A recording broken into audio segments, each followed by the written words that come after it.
The message had arrived 3 months ago on every communication device across Earth.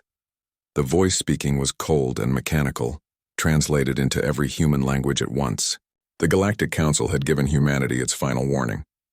Earth must join their confederation as a junior member species, accept their technological restrictions, and submit to their guidance. If humans refused, they would face immediate quarantine from all galactic civilization. No trade, no contact, no future beyond their small blue world. Most alien species had surrendered within hours of receiving such an ultimatum. The Council expected the same from Earth. They were wrong.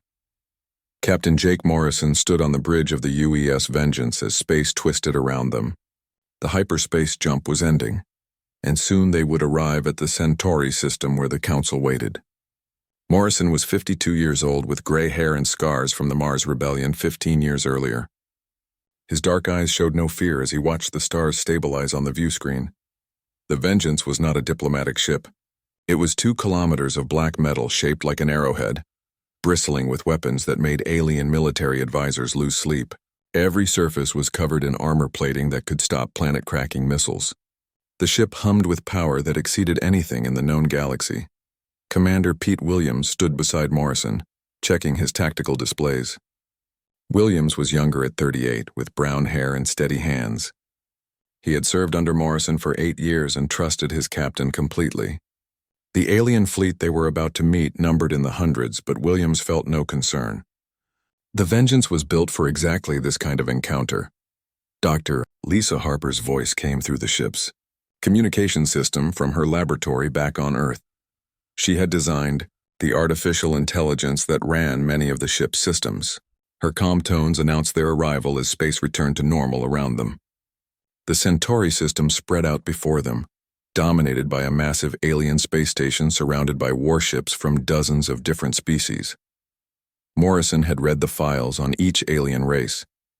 The tall insectoid Kethtar who led the council, the reptilian Vorthak who served as military advisors, the floating gas bag Zilani who controlled most galactic trade.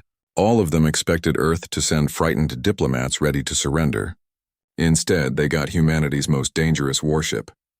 The bridge crew worked at their stations with professional calm. Lieutenant Sam Brooks monitored alien communications, his young face serious as he tracked hundreds of different signals. The aliens were chattering frantically in dozens of languages, all asking the same question. What was this massive human ship doing in their space? Chief Engineer Ben Davis called from the engine room through the intercom. His voice carried the satisfaction of a man whose work was about to be tested. The Vengeance's power core was running at optimal levels, producing energy readings that would make the alien sensors scream warnings. Davis had spent 3 years perfecting the fusion reactors that powered their ship. Every alien physicist who detected their energy signature would understand exactly how dangerous humans had become. Navigation Officer Kelly Wright kept the ship steady as alien vessels moved to surround them. Wright was 29 and had piloted everything from mining shuttles to orbital platforms before joining the Vengeance crew. Her hands never shook, even as 400 alien warships took battle positions around them. She had studied their movement patterns for months and knew exactly how they would react. Morrison walked to the center of the bridge where his command chair waited. The chair was simple metal and padding, built for function rather than comfort. He had spent countless hours in that chair during the 3-year journey to reach this moment. Earth's governments had argued for diplomacy, but Morrison and his crew knew better. Sometimes you had to show strength before anyone would listen to reason. Weapons Officer Tony Garcia reported from his station that alien ships were powering their weapon systems. Garcia was a veteran of the Jupiter mining conflicts, skilled at reading enemy intentions. His displays showed energy spikes across the alien fleet as plasma cannons and particle beams prepared to fire. The combined firepower pointed at the Vengeance could destroy entire continents, but Garcia showed no concern. He knew what their own weapons could do in return. Communications specialist Diana Ross established contact with the alien fleet. Ross had learned 17 different alien languages during her preparation for this mission. The messages flooding their communication arrays were mostly threats and demands, but she filtered through them to find the official council transmission. The aliens wanted to know why Earth had sent a warship instead of diplomats. Morrison settled into his command chair, and looked at the view screen showing the alien station. The structure was ancient, built by species that had ruled the galaxy for thousands of years. Its weapons could crack moons, and its shields could stop anything the aliens had ever faced. But they had never faced human engineering. Dr. Amy Foster had designed every system on the Vengeance to exceed alien technology by margins that defied their understanding of physics. Foster worked from her laboratory on Luna, but her innovations filled every deck of their ship. The aliens would scan the Vengeance and discover technology that should not exist, powered by energy sources that broke their scientific laws. Security Chief Maria Santos walked the corridors of the ship, checking that all departments were ready for what came next. Santos had served in Earth's Special Forces before joining the Space Navy. She understood that their mission was not about conquest or destruction. It was about sending a message that would echo across the galaxy. Humanity would not be forced into submission. The alien fleet completed its encirclement of the Vengeance. Morrison could see their formation on the tactical display, a perfect sphere of warships with overlapping fields of fire. It was an impressive show of force that had convinced dozens of species to surrender without fighting. But humans were different from other species, and the aliens were about to learn exactly how different. Morrison opened a communication channel to the council station. His voice would reach every alien delegate gathered in their chambers, every military commander in their fleet, every sensor operator tracking his ship. The message he was about to deliver would change the balance of power in the galaxy forever. The time for hiding humanity's capabilities was over. Earth had not sent diplomats because diplomacy only worked between equals. Now Morrison and his crew would prove that humans deserved to be treated as equals, whether the aliens liked it or not. The council chamber had never been so quiet. 47 different species sat in their designated areas, their various forms of breathing creating the only sound in the vast room. The chamber was built to hold thousands, with tier upon tier of seats rising toward a domed ceiling painted with star maps, showing the extent of galactic civilization. Today it felt like a tomb. Captain Morrison's image filled the massive view screen at the center of the chamber. The human looked calm and confident, his weathered face showing no emotion as he stared out at the assembled delegates. Behind him, the bridge of the Vengeance hummed with activity as his crew worked at their stations. The aliens had never seen humans before, and Morrison made sure they got a good look. Fleet Admiral Kate Johnson had briefed Morrison well before he left Earth. Show them exactly what humanity was capable of when pushed into a corner. Let them see that humans were not another weak species to be absorbed into their confederation. Make them understand that Earth would fight rather than surrender, and that the cost of that fight would be higher than anyone wanted to pay. The lead delegate was a Kethtar named High Speaker Zethai. The insectoid creature stood nearly 3 meters tall, with 4 arms and compound eyes that reflected light like broken mirrors. Zethai had presided over the surrender of 18 different species during his long career. None of them had ever sent a warship to answer his ultimatums. Chief Engineer Ben Davis worked in the engine room of the Vengeance, making final adjustments to their power core. The ship's fusion reactors were running at levels that should have been impossible according to galactic science. Davis had spent years studying alien technology captured during First Contact, then surpassing it in ways that defied their understanding of physics. Every system on board the Vengeance exceeded galactic standards by factors the aliens could not comprehend. Morrison began to speak, his voice carrying clearly through the council chamber's translation systems. The words reached every delegate, every aide, every guard in the station. They also reached every ship captain in the surrounding fleet, every sensor operator trying to understand what they were seeing. Council members, you seem to have misunderstood our response to your ultimatum. Earth doesn't negotiate from a position of weakness. Morrison's tone was conversational, almost friendly, but there was steel underneath the words. High Speaker Zethai's mandibles clicked nervously as he activated his own communication system. The alien's voice was high and musical, translated into human speech by the same systems that carried Morrison's words to alien ears. Human vessel, you are in violation of 17 different galactic accords. Your ship's power signature alone exceeds all established limits for civilian craft. Morrison smiled for the first time since arriving in the system. The expression did not reach his eyes. Our ship's power signature is exactly what we intended it to be. Dr. Amy Foster, our chief scientist, Spent 3 years making sure you would be able to detect every bit of it. In her laboratory on Luna, Dr. Foster monitored the conversation through quantum communication links. She had designed every system on the Vengeance to be detectable by alien sensors, while remaining completely impenetrable to their scans. The aliens could measure the ship's power output, but they could not understand how humans were producing so much energy in such a compact space. Lieutenant Sam Brooks sat at his communications station on the Vengeance bridge, monitoring alien fleet chatter. The young officer's screens showed hundreds of different conversations as alien commanders tried to make sense of what they were seeing. Ship after ship reported the same thing. Their sensors could not penetrate the human vessel's hull. They could detect massive energy readings, but they could not determine what weapons the ship carried or how its defenses operated. The Vorthak military advisor stepped forward in the council chamber. General Threshek was old even by reptilian standards, his scales scarred from dozens of battles across the galaxy. He had commanded fleets that conquered solar systems and reduced rebellious worlds to ash. His voice was a low growl that made smaller species step back in fear. Human captain, your single ship faces 400 vessels of the combined fleet. Each of our dreadnoughts carries weapons that can crack planets. Our combined firepower could render your homeworld uninhabitable. Do you truly believe one ship can stand against such force? Morrison's expression never changed. He had expected this question and prepared his answer carefully. The response he gave would be analyzed by alien intelligence services for years to come. General, you assume we came here to fight you. We didn't. We came here to show you what happens if you make fighting necessary. The words hit the council chamber like a physical blow. Several smaller species began chattering among themselves in alarm. The floating Zilani delegates pulsed with bioluminescent patterns that indicated extreme agitation. Even the proud Keth Tar seemed shaken by Morrison's casual confidence. Chief Medical Officer Dr. Laura Adams monitored the alien atmosphere processors from her station on the Vengeance. The doctor had studied xenobiology for 12 years and could read stress indicators in dozens of different species.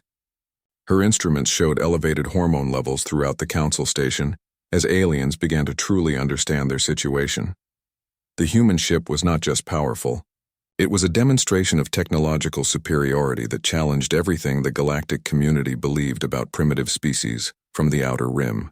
The fact that humans had built such a vessel in secret meant they had been planning for this confrontation for years, possibly decades.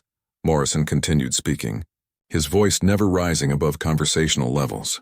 We know you've been watching Earth since first contact. We know you've been evaluating our technology, our military capabilities, our willingness to fight. We also know you've been planning to absorb us into your confederation whether we agreed or not. The accusation sent ripples of unease through the council chamber. Several species had indeed been preparing contingency plans for forcible integration of the human system. The fact that Morrison knew about these plans meant human intelligence capabilities were far more advanced than anyone had suspected. Engineer Gary Clark worked in the Vengeance's Weapon Control Center, running final diagnostics on systems the aliens had never imagined. The plasma cannon arrays could punch through any known shielding. The particle beam projectors could cut battle stations in half. The missile launchers carried warheads that bent space itself into weapons. Every system was designed by humans who had studied galactic warfare and then surpassed it. High Speaker Zet High raised one of his 4 arms in a gesture of formal challenge. If you will not join our confederation willingly, then you choose isolation. No species can survive alone in the galaxy. You will come to us eventually, begging for the protection we offer. Morrison's smile grew wider and far more dangerous. High Speaker, I think you've misunderstood something fundamental about humans. We don't beg. The alien fleet had moved into perfect attack formation around the Vengeance. 400 warships from dozens of different species created overlapping fields of fire that could destroy anything known to galactic science. Each vessel was a masterpiece of alien engineering, built by civilizations that had conquered the stars when humans were still learning to make fire. Their combined weapons could turn planets into asteroid fields. Captain Morrison showed no concern as he watched the tactical display. Navigation Officer Kelly Wright kept their position steady, while energy readings climbed around them. The aliens were powering up weapons that represented thousands of years of military development. Plasma cannons that could melt through battleship armor, particle beams that could slice through moon-sized asteroids. Gravity weapons that could crush matter into neutron-dense masses. None of it worried Morrison or his crew. Weapons Officer Tony Garcia studied his instruments with professional calm. The alien fleet had enough firepower to glass entire continents, but Garcia had seen the specifications for their own weapon systems. He knew exactly what the Vengeance could do in return, and the aliens were about to learn the same lesson. Morrison turned to communications specialist Diana Ross. The woman had been monitoring alien transmissions for hours, listening to increasingly frantic conversations between fleet commanders. The aliens were trying to scan the human ship and failing completely. Their most advanced sensors could detect massive energy readings, but could not penetrate the Vengeance's hull to identify specific systems. "Send them our demonstration package," Morrison ordered. Ross activated the transmission system and began broadcasting a data stream that would change galactic history. The package contained detailed scans of human military installations across the solar system, manufacturing facilities on Mars that could build 100 ships like the Vengeance, orbital platforms around Jupiter that served as training grounds for human fleet crews, mining operations in the asteroid belt that provided raw materials for weapons the aliens had never imagined. But the most important part of the package was something that made every alien military advisor stop breathing for several seconds. Complete technical specifications for the Vengeance's weapon systems, including power requirements, targeting capabilities, and effective range. The aliens' own scientists would run the calculations and discover the terrible truth about what humans had built. Engineer Chris Miller had worked for 18 months perfecting the plasma cannon arrays that lined the Vengeance's hull. Each cannon could generate temperatures that exceeded the core of most stars. The targeting systems could track and engage thousands of separate targets simultaneously. The power systems could maintain continuous fire for hours without overheating. Miller had studied captured alien weapons, and then built systems that made them look like children's toys. High speakers that I received the transmission in the council chamber and immediately forwarded it to his military analysts. The insectoid leader's compound eyes reflected his growing concern as the first reports came back. The human ship was not just powerful, it was impossibly advanced, built using principles that challenged fundamental laws of physics as the galactic community understood them. General Thresek studied the weapon specifications with the eye of someone who had spent centuries planning military campaigns. The old reptilian's scarred hide seemed to pale as he realized what the numbers meant. The human ship could destroy his entire fleet, not defeat it in a long battle with heavy casualties on both sides, destroy it completely in a matter of minutes. Security Chief Maria Santos walked the corridors of the Vengeance, checking that all departments were ready for whatever came next. Santos had fought in ground battles across 3 different worlds and understood the psychology of warfare better than most. She could feel the tension building as alien commanders realized they were facing something unprecedented in galactic history. The tactical display on the bridge showed alien ships beginning to back away from the Vengeance. Fleet formation protocols called for maintaining close engagement range to maximize firepower concentration, but individual captains were making the decision to increase distance. Fear was overriding military doctrine as alien crews understood what their sensors were telling them. Lieutenant Sam Brooks monitored the alien communication networks and reported increasing panic among the fleet commanders. Ship after ship was requesting permission to withdraw to safer positions. Several smaller vessels had already begun moving toward the edge of the system without waiting for orders. The careful formation that had taken hours to establish was beginning to collapse. Dr. Nina Bell worked at her xenobiology station, analyzing the stress patterns in alien communications. The ship's doctor had studied dozens of different species during her preparation for this mission. Every alien race showed different physical responses to extreme stress, but the patterns were unmistakable. Half the alien fleet was showing signs of genuine terror. The Zelani trade delegates were the first to break. The floating gas bag creatures communicated through color changes in their translucent bodies, and their current patterns indicated they wanted to flee the system immediately. The Zelani had built their empire through commerce rather than conquest, and they understood cost-benefit analysis better than anyone. Fighting humans would cost far more than any possible gain. Captain Morrison opened another communication channel to the council chamber. His calm voice cut through the chaos of alien discussions like a blade through silk. Every delegate fell silent as the human began to speak again. I see you've had time to review our technical specifications. Your scientists have run the calculations by now, so you know exactly what those numbers mean. Our single ship can destroy your entire assembled fleet before you can fire a second volley. The words hit the council chamber like a physical blow. Several smaller species began evacuating their sections immediately. Even the proud Kethtar seemed shaken by Morrison's casual statement of fact. The humans were not boasting or making empty threats. They were simply stating a mathematical reality. High Speaker Zet High's mandibles clicked rapidly as he struggled to maintain diplomatic protocol. Human Captain, such weapons violate the fundamental principles of proportional force that govern galactic civilization. No single vessel should possess such destructive capability.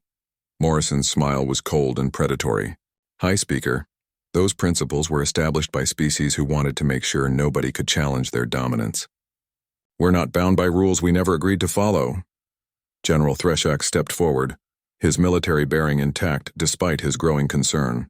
Captain Morrison, if your ship possesses such power, why have you not used it? Why engage in this elaborate demonstration instead of simply destroying us? The question hung in the air like a challenge. Morrison's answer would determine whether the galaxy faced a new era of human aggression or something far more complex and dangerous. Because, General, we're not here to conquer anyone. We're here to make sure conquest becomes too expensive for anyone to attempt. The council had called for an emergency recess. In the private chambers behind the main assembly hall, alien delegates argued with voices that rose and fell like ocean waves. The sound carried through the stations, corridors as 47 different species tried to understand what had just happened to their carefully ordered galaxy. Captain Morrison allowed himself a small smile as intelligence. Officer Rick Stone reported on the intercepted alien transmissions. The young officer had spent 2 years learning to decode alien communication protocols, and his work was paying dividends now. Every conversation they monitored revealed the same pattern: fear, confusion, and growing doubt about the Council's ability to handle the human situation. The Kethtar were demanding immediate military action. Their insectoid nature made them aggressive by instinct, and they saw the human challenge as a direct threat to their authority. But even among the warrior caste, voices were beginning to question whether attacking the Vengeance would be wise. The technical specifications Morrison had transmitted were being analyzed by their best scientists, and the results were terrifying. Dr. Laura Adams monitored the alien life support systems from her medical station on the Vengeance. The ship's doctor could track stress hormones in dozens of different species through atmospheric readings, and what she was seeing indicated panic levels that bordered on psychological breakdown. Half the alien fleet was showing signs of combat fatigue without a single shot being fired. The Vorthak Military Council was meeting an emergency session aboard their flagship. General Threshak had called together his most experienced commanders to review the human threat assessment. These were reptilian warriors who had conquered entire star systems, but they were looking at weapon specifications that made their greatest victories seem like children playing with toy soldiers. Admiral Karseth, the Vorthak fleet commander, studied the tactical projections with growing unease. His analysts had run simulation after simulation, trying to find a scenario where their combined fleet could engage the human ship with acceptable losses. Every model showed the same result: complete annihilation of their forces within minutes of opening fire. Morrison opened a communication channel to the Vorthak flagship. His image appeared on their command bridge, and Admiral Karseth found himself looking into human eyes for the first time in his long military career. There was no hatred there, no bloodlust or desire for conquest. There was only calm professionalism and absolute confidence in his ship's capabilities. Admiral Karseth, I know you're running battle simulations right now. Your computers are telling you that engaging my ship would result in the total destruction of your fleet. I want you to know that our simulations show the same results. The reptilian admiral's scales darkened with stress as he realized the human had been monitoring their private communications. Captain Morrison, if your ship is indeed as powerful as you claim, then you have the ability to impose your will on this entire system. Why do you continue to negotiate instead of simply taking what you want? Morrison's expression grew serious. Because taking things by force creates enemies, Admiral. We're not here to make enemies. We're here to make it clear that making us your enemy would be the worst mistake in galactic history. Tactical analyst Frank White worked at his station on the Vengeance Bridge, tracking the movements of individual alien ships. The young analyst had studied every major space battle in recorded galactic history, and he could see the signs of tactical collapse spreading through the alien formation. Ships were breaking away from their assigned positions, creating gaps in their defensive lines that would be impossible to repair quickly. The smaller species were the first to crack under pressure. The peaceful Meridian traders had never wanted to be part of a military confrontation in the first place. Their crystalline ships began moving toward the edge of the system, broadcasting messages of neutrality and requesting safe passage away from the battle zone. Engineer Gary Clark monitored the weapon systems from his control center deep within the Vengeance. Every plasma cannon was charged and ready. Every targeting computer was locked onto multiple alien vessels. Every defensive system was operating at peak efficiency. Clark had designed these weapons to be absolutely decisive in combat, and watching the alien fleet's growing disorder filled him with professional satisfaction. The Zelani delegation was already preparing to abandon the council station. The gasbag creatures had built their trading empire by avoiding unnecessary risks, and they recognized a losing position when they saw one. Their ships began broadcasting surrender signals even though no battle had begun. High Speaker. HFY found himself isolated as species after species withdrew their support from aggressive action against the humans. The insectoid leader had spent decades building the coalition that controlled galactic politics. But that coalition was crumbling as each member made their own calculations about the cost of war with Earth. Morrison addressed the council chamber once more, his voice carrying across the chaos of alien arguments. High Speaker, I can see that your alliance is having difficulty reaching consensus about how to respond to our presence. Let me make things simpler for everyone.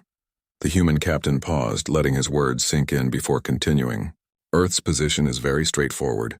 We will not join your confederation. We will not accept your restrictions on our technology or expansion. We will not pay tribute or submit to your authority in any way. We will remain independent, and we will defend that independence with whatever force proves necessary. The ultimatum was delivered in the same calm tone Morrison might use to discuss weather conditions, but its impact on the alien delegates was immediate and devastating. Several species began broadcasting formal protests, others demanded emergency votes, and a few simply ordered their ships to withdraw from the system entirely. General Threshak spoke from his position near the council chamber's military advisory section. Captain Morrison, you speak of defending your independence, but your ship is currently surrounded by the largest military force ever assembled in this system. Do you truly believe one vessel can stand against such overwhelming numbers? Morrison's smile returned, but this time it held no warmth at all. General, your overwhelming numbers are exactly what makes this demonstration necessary. You assembled this fleet to intimidate us into surrender. Instead, you've given us the perfect opportunity to show the entire galaxy what happens when someone tries to threaten Earth. The human captain reached for a control on his command chair. Computer, activate battle stations throughout the ship. All crews to combat positions. Charge all weapon systems to full power. The order was transmitted across every communication channel in the system. Every alien ship detected the massive power surge as the Vengeance prepared for combat. Energy readings that had seemed impossible before now climbed to levels that broke alien understanding of physics entirely. Admiral Karseth watched his instruments with growing horror as the human ship's true capabilities became visible for the first time. The power signature was not just overwhelming. It was beyond comprehension. 3 hours later, the vote was unanimous. The Galactic Council formally recognized Earth as an independent sovereign system with full military autonomy. No restrictions would be placed on human technology or expansion. No tribute would be required. No interference would be tolerated. The motion passed without a single dissenting voice. High Speaker HFY's mandibles clicked as he read the final declaration to the nearly empty council chamber. Half the delegates had already left the station, their ships fleeing toward the safety of their home systems. The insectoid leader's compound eyes reflected the bitter taste of defeat as he acknowledged what everyone already knew. The age of unquestioned alien dominance was over. Navigation. Specialist Helen Parker began plotting their return. Course to Earth as the last alien warships disappeared into hyperspace. The young officer had maintained their position throughout the entire confrontation, keeping the Vengeance steady, while 400 enemy vessels surrounded them. Now she watched those same vessels scatter like frightened animals, their formation completely broken. Captain Morrison stood at the center of his bridge, watching the tactical display as red dots representing alien ships vanished one by one. Each departure was another victory, another species that chose discretion over valor when faced with human determination. The message had been delivered more effectively than any diplomatic corps could have managed.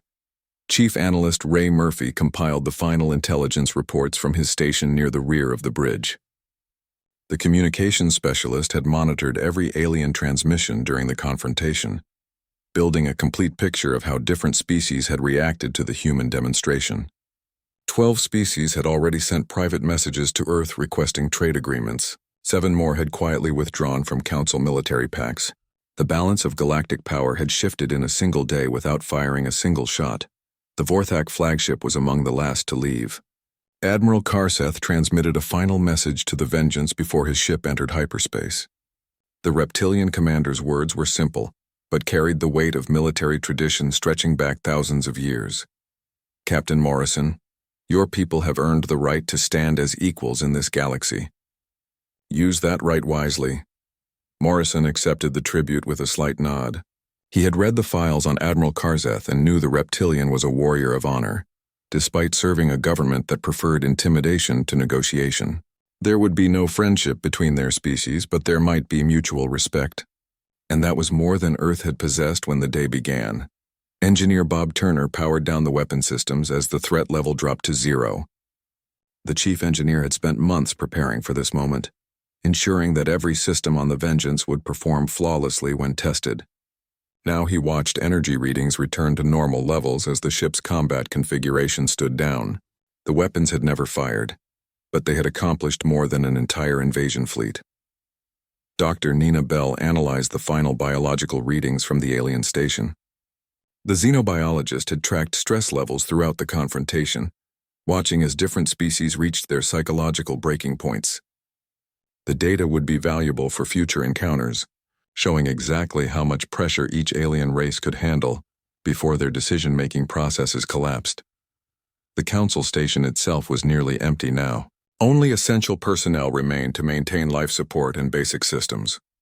The great chamber where delegates from 47 worlds had gathered to demand human submission was dark and silent. The lights that had illuminated star maps showing the extent of galactic civilization now cast shadows that seemed to acknowledge a new reality. Communications specialist Diana Ross reported that Earth was receiving direct transmissions from individual alien species, bypassing the Council entirely. The Meridian traders wanted to establish commercial relations immediately. The Avalon researchers were requesting scientific exchanges. Even some Kethtar colonies were expressing interest in defensive pacts against their own central government. Executive Officer Carol Davis walked through the ship's corridors, checking that all departments were secured for the journey home. The commander had served under Morrison for 6 years and had never seen him doubt the outcome of this mission. From the moment they left Earth's orbit, Morrison had acted as if victory was inevitable. Now Davis understood why. The captain had recognized something the aliens missed entirely. The demonstration had never been about the Vengeance's weapons or defensive systems. It had been about showing the galaxy that humans would rather die fighting than live as subjects. That willingness to sacrifice everything for freedom was something most alien species had forgotten over thousands of years of civilization. They had grown comfortable with hierarchy and submission, accepting that the strong ruled the weak as a natural law. Morrison opened one final communication channel to the council station. High Speaker Zetai appeared on the view screen, his insectoid features showing exhaustion and defeat. The alien leader had built his career on the assumption that every species could be intimidated or bargained into compliance. Humans had shattered that assumption completely. High Speaker Earth appreciates the Council's recognition of our sovereignty. We hope this marks the beginning of better relations between our species and the galactic community. Zet. Hayes' translation system struggled with concepts of equality and mutual respect that had no equivalent in Kethtar language. Captain Morrison, your people have demonstrated that force remains the ultimate arbiter of galactic politics. We acknowledge your strength and will not challenge it again. Morrison shook his head slightly. You're missing the point, High Speaker. This was never about strength. It was about showing you that some things are worth fighting for, regardless of the odds. Earth will defend its freedom against any threat, no matter how powerful. But we're not interested in conquering anyone else or imposing our will on other species. The human captain paused, choosing his words carefully. We just want to be left alone to build our own future. In return, we'll leave everyone else alone to build theirs. It's a simple arrangement that benefits everyone. Sedhai's mandibles clicked once in what might have been understanding or resignation. The transmission ended without formal farewells, leaving the Vengeance alone in space as the Council Station's lights dimmed behind them. Engineer Gary Clark ran final diagnostics on all ship systems as they prepared for the hyperspace jump home. Every component had performed perfectly during their mission, proving that human engineering could exceed alien technology when properly motivated. The ship that had left Earth 3 months ago had been an experiment. The ship returning home was proof of concept for an entirely new class of warship. Navigation Officer Kelly Wright engaged the hyperspace drive, and stars stretched into lines of light around the Vengeance. The journey back to Earth would take several weeks, but Morrison knew their real work was just beginning. The galaxy now understood that humanity would not be conquered or controlled, but that knowledge would create new challenges and opportunities. As they entered the tunnel of twisted space that would carry them home, Morrison reflected on the words Fleet Command had given him before departure. Earth hadn't sent diplomats because diplomacy only worked between equals. Sometimes you had to prove your equality first, and today they had done exactly that.